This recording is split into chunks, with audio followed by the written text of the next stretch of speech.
Greetings nerdlings, and welcome to AmalgamNation presents World of Lorecraft Herocraft Tichondrius edition.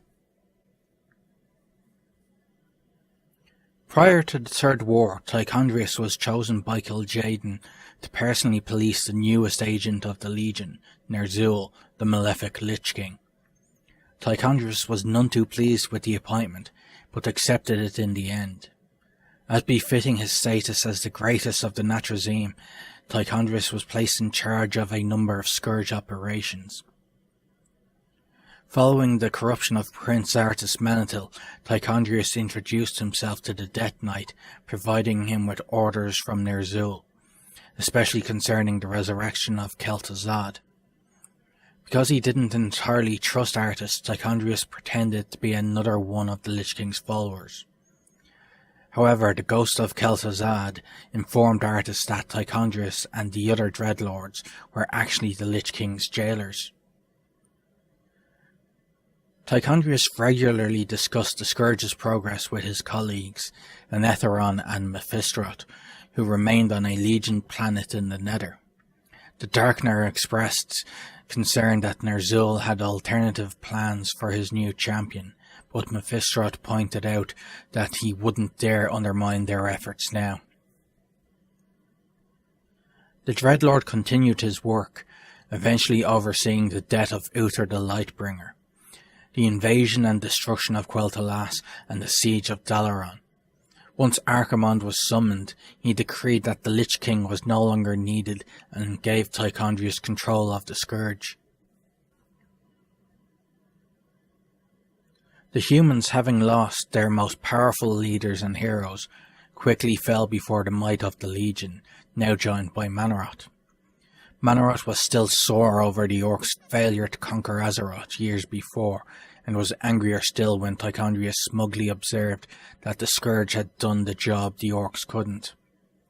Mannoroth became even more enraged when Tichondrius informed him that the Orcs had left the continent.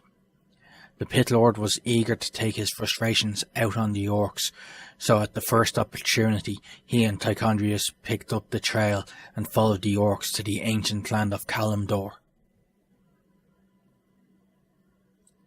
The arrival at Kalimdor reminded the pair of Demon Lords only too well that the threat of the Night Elves still remained, as well as the demigod Cenarius. Mannoroth suspected that, unless weakened, they would still pose a considerable threat.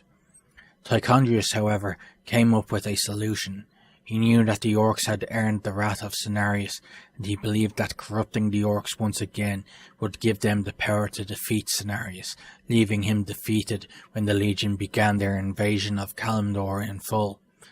Encouraged by the Darkner's plot, Mannoroth spilt his burning blood into a sacred pool.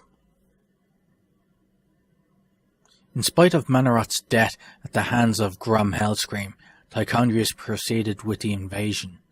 The Scourge, more dangerous than ever thanks to the demonic support of Fellhounds, Doomguard and Infernals, was more than successful in penetrating Ashenvale without Cenarius' intervention. The combined forces of the Orcs and the humans, coupled with the resistance of the Night Elves, eventually managed to halt their progress.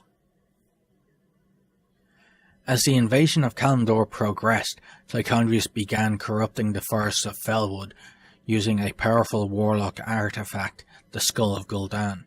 However, the skull was consumed by Illidan Stormrage, who had been tipped off by none other than Artus. Transformed by the skull into a demon hybrid, Illidan used his newfound power to defeat Tichondrius and slew him along with his demonic forces. After his death, his brother Anetheron became the new lord of the Natrazim. Tichondrius makes an appearance in the quest, The Fall of Tichondrius, where you have to help Illidan defeat him. Thank you for watching, and as always remember, play to game and game to play.